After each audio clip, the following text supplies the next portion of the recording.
Hi, good evening, mga arthritis warriors. This is Dr. Jonathan Flordelis. You can call me Dr. Joe of Cebuano, hip and knee specialist.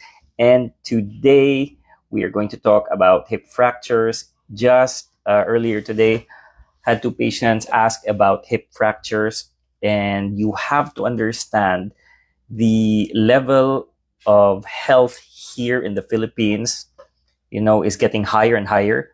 The lifespan of patients is getting higher and higher.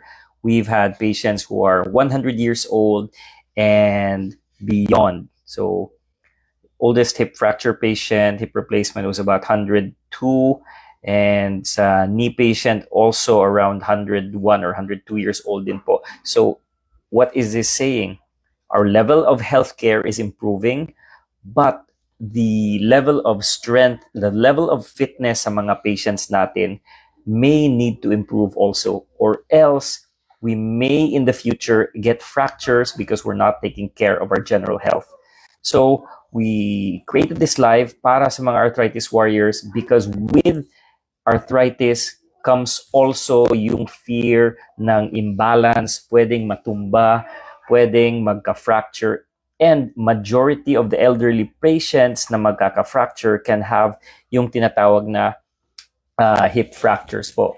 So, going into sa ating group, we have the Hip and Knee Arthritis Cebu's Facebook group. We've had some patients ask questions. Here is our first question. Question is Julie.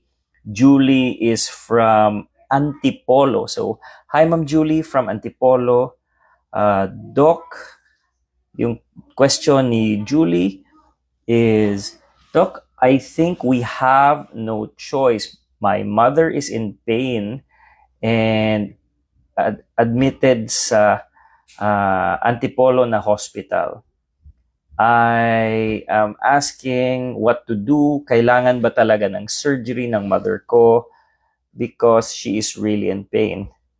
I think you already know po, Ma'am Julie, salamat sa tanong. And thank you for sharing with us. You're from Antipolo and your mother is, how old? Her mother is 90 years old, si nanay. A very high risk po. And advice kasi is really do surgery kahit high risk. Kailangan ba talaga ng surgery, Doc? So, goals are important. If your mother is 90 years old, tapos naglalakad pa siya before the accident, then I would say, let's give her quality of life back. Ibalik natin ang paglalakad ng nanay niyo po. And yes, I would say surgery, even in a high-risk patient, is important because if you do not do surgery, hindi makakalakad po yung nanay niyo, then malaking chance, base sa mga patients na nakita ko, pwedeng magka-pulmonya or pneumonia, magka-bed sores, magkakasugat yung likod, puwet niya, no? And maraming mga issues, medical issues na pwedeng mangyari sa isang high-risk na patient. So, I do believe surgery is the only way na makakalakad yung mother niyo knowing na may displaced femur na fracture po, no? And even if she's 90 years old, kailangan talaga ng tinatawag na medical clearance. Every patient is different. And that's why you have to go talk with your family, talk with your doctor para po masagot yung mga tanong ng pamilya po. Ideally, it's good to have a group talk if the family has different mga anaks na nasa labas, no, or family members abroad. An online consultation with everyone, an online meeting, an online conference call is something that you may do with your doctor if yung mga relatives nyo po ay nasa Australia daw. And hopefully, you can get your answer because kailangan ng family magkaisa, no? Ayaw natin magwatak-watak, ayaw natin mag-away-away. When these things happen, we have to get together para yung nanay nyo na 90 years old, na very high risk, makakalakad ulit. Again, every patient is different, so I am not there to be giving advice. Please consult with your doctor po kung sino man siya. And yes, it is okay to get a second, third opinion if you feel na hindi kayo komportable sa mga doktor po. I personally always tell my patients na you do have the right to get an opinion sa iba't ibang doktor. So thank you for that question. And Mga arthritis warriors, don't forget, if you have questions about the hip fractures po yung topic natin dito.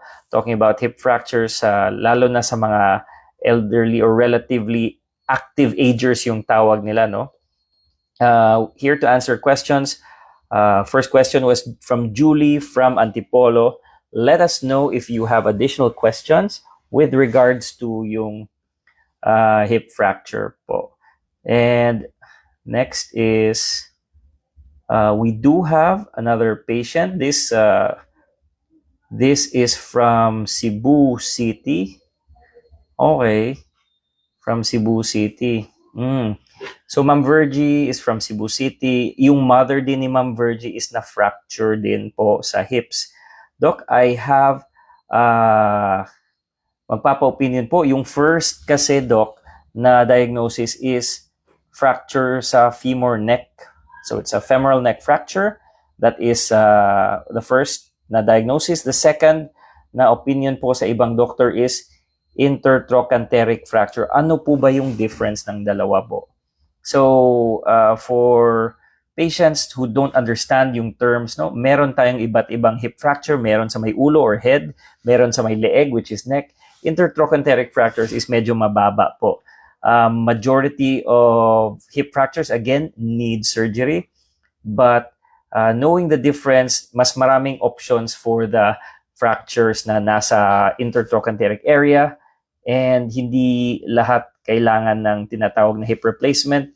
Lalo na pagbata, we try to go for a fixation. Pag matanda, that's when we consider mostly a hip replacement po. But thank you for that question. That's again from Cebu City, no? We are moving on sa mga tanong natin. Good evening, mga arthritis warriors. If you are getting value from this, please like, follow, and share this with your friends. And if you know someone na may injuries sa hips, some patients here in the Philippines do not get treated immediately. In other countries, this is considered, yung hip fractures are considered a surgical and medical emergency. Patients ideally get treatment agad within 24 to 48 hours. Here in the Philippines, it takes a little bit longer. Some patients even do not get surgery until about months after, or sometimes even years. No, neglected yung iba kasi a lot of the patients are afraid, natatakot, and a lot of the patients don't know where to go kasi hindi nila alam na kailangan talaga ng opera, no? So moving on sa ating mga hip fracture questions dito sa chat group, we are looking at, Doc, pwede po bang ipahilot yung nanay ko kasi parang in pain po siya? So, thank you for that question. If meron po tayong hip fracture at gusto niyong ipahilot, please avoid doing so kasi what you will be doing is giving your relative more pain. Pag may bali yung buto, tapos na manipulate po yan, sobrang sakit niyan. We advise at least a first aid with a doctor in a hospital. We do traction, which is to keep it in place and give it a little tension, but we do not move it around. Wala tayong nilalagay na mga lana, oils, liniments, or creams, and we do not move it kasi sobrang sakit po ng hip fracture po. So please avoid this. Yung mga chiro, bawal din po yun because they know na the more they manipulate, the more the pain ng mga patients po. So please don't attempt to manipulate a fracture. Please consult a medical specialist, an orthopedic specialist. If you have one near you, you can definitely get a second, third opinion from any specialist in the hospital po. So, I hope klaro po yun kasi alam ko na dito sa Philippines, unang pinupuntahan yung hilot po, and ngayon mukhang meron na ding mga chiropractors, and not everyone can be healed with a hilot or chiropractors, lalo na pag may fracture sa hips po. So this is a message sa ating arthritis warriors. Doc, meron po fracture si nanay at wala kaming ginawa kasi akala namin na mag-heal po siya. We were hoping na pwedeng isimento po yung nanay ko. So mga arthritis warriors, yung casting or semento is usually done for fractures na nasa gitna ng buto. Hindi pwede sa tip ng bone or sa hip fractures. Hindi po yan sinesemento. Really, the only way for patients to walk back to life is actually do the hip replacement. And I know na maraming takot sa operasyon, but permanent disability kasi yan for a lot of patients pag hindi inoperahan.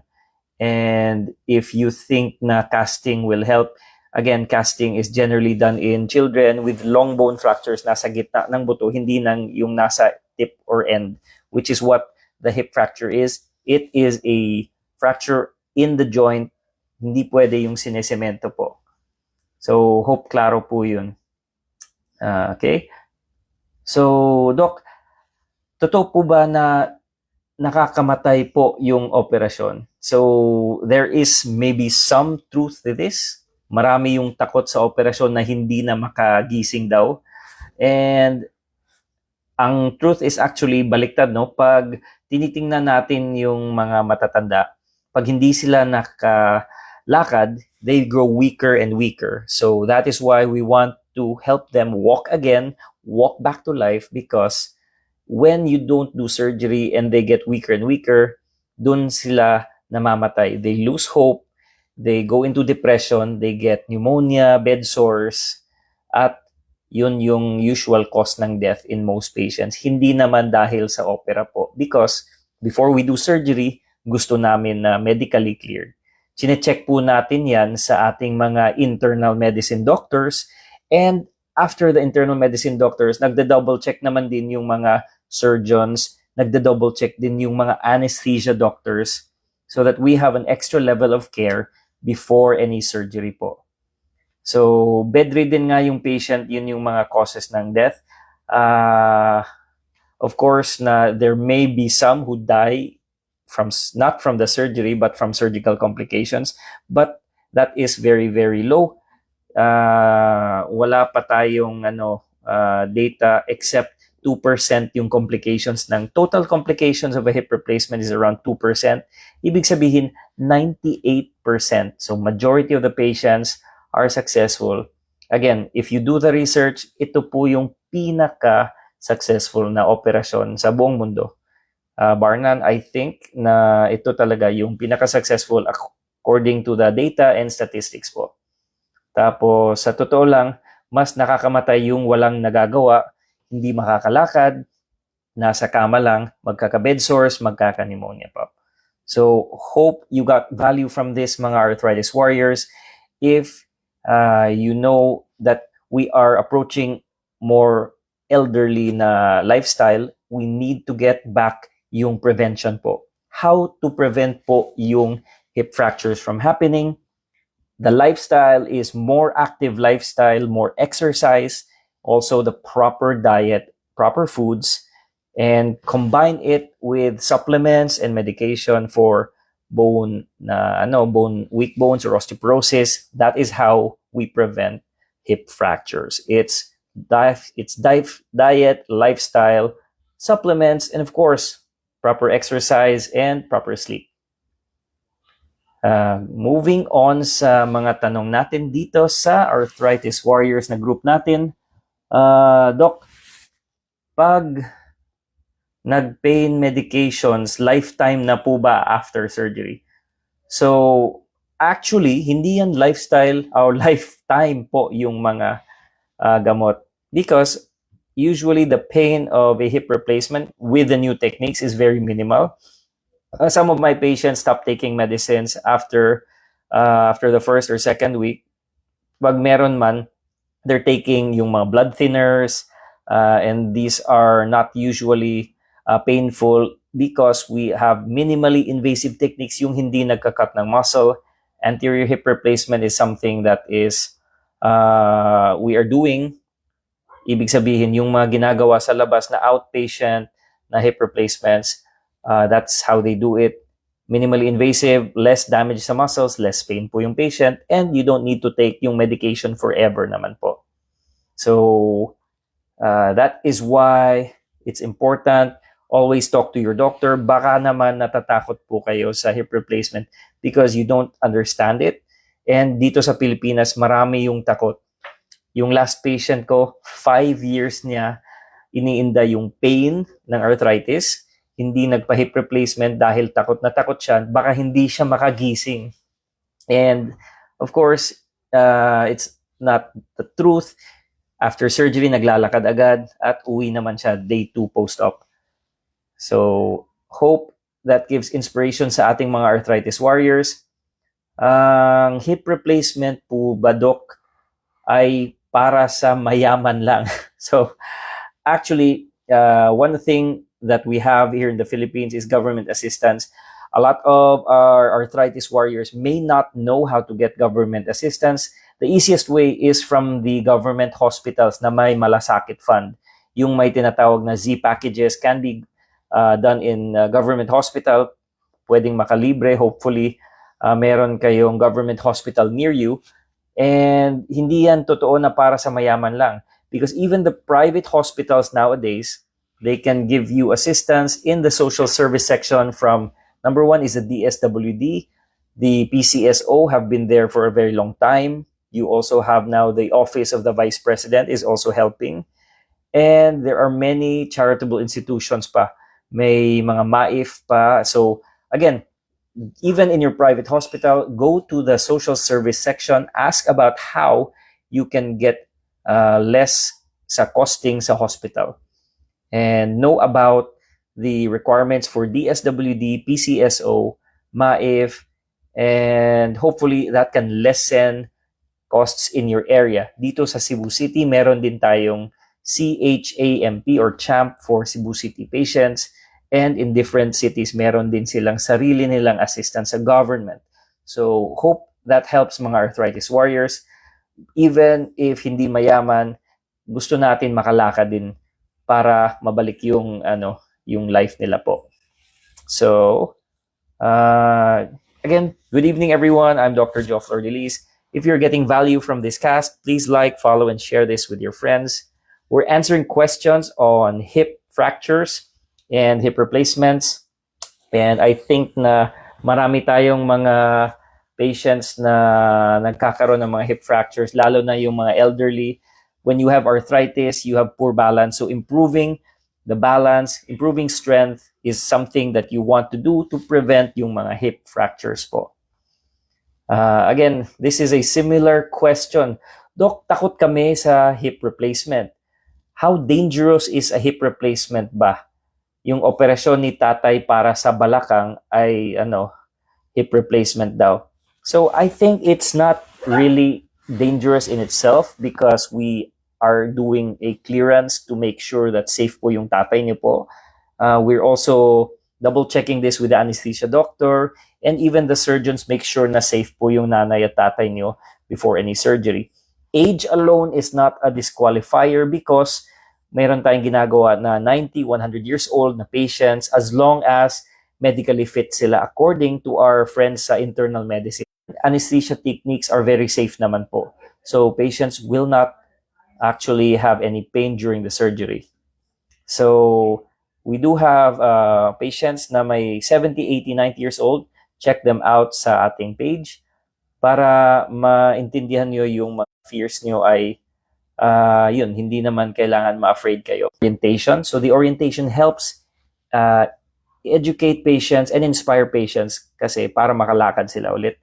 They must understand first ano po ba yung hip replacement, ano po ba yung mga kailangan i-prepare, paano i-prepare yung sarili nila before any surgery. So doing the orientation just makes things better po para po na mawawala yung takot around surgery din. So, in relation to this, the next question we have, mga arthritis warriors, are what tests, doc, or preparations are needed before yung hip replacement surgery? So, generally, may mga blood tests po tayo. especially mga heart tests din if the patient is 60 years old and above. We make sure the blood sugar and blood pressure are normal, and preparation din ng bahay because we want to make sure kung nadapa or nadakdak si nanay because of some tripping on the electric fan or the rug, kailangan ayusin natin yung bahay po.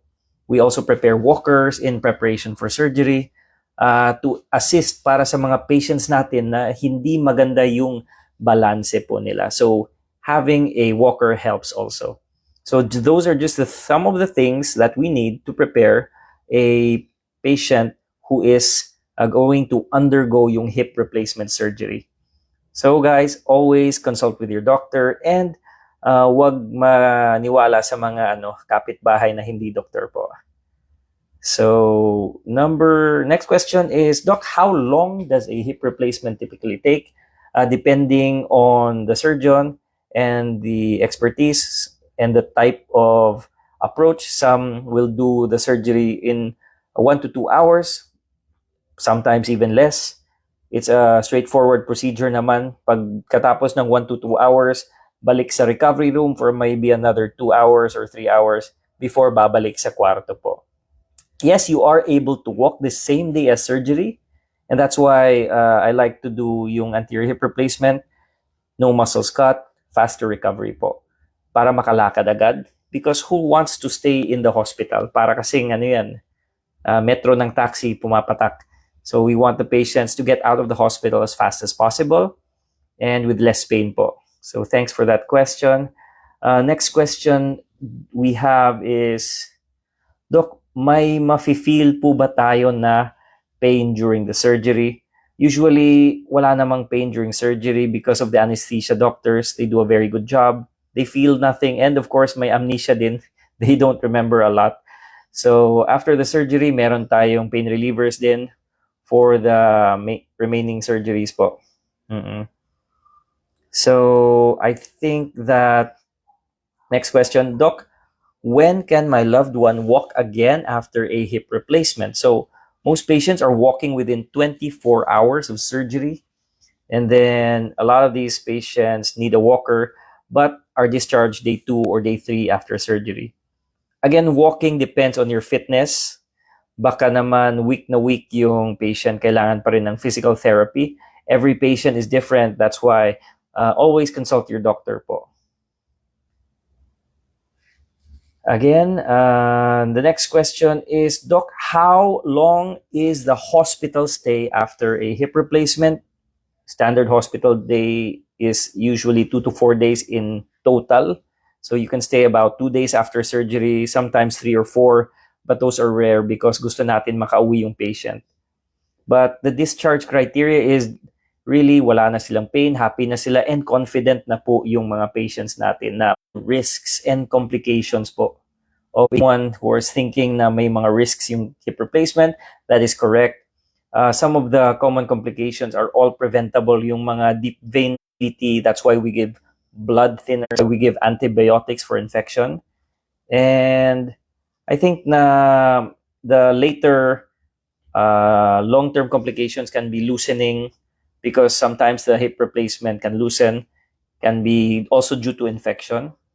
So for me, those are some of the complications, but we always double check and we always try to give patients medication like antibiotics to prevent infection, blood thinners to prevent DVT, and we double check everything with x-rays para walang loosening po. Again, 98% success rate yung hip replacement, only 2% have complications, and these are usually avoidable naman po. So mga arthritis warriors, I think that's all the time we have for tonight.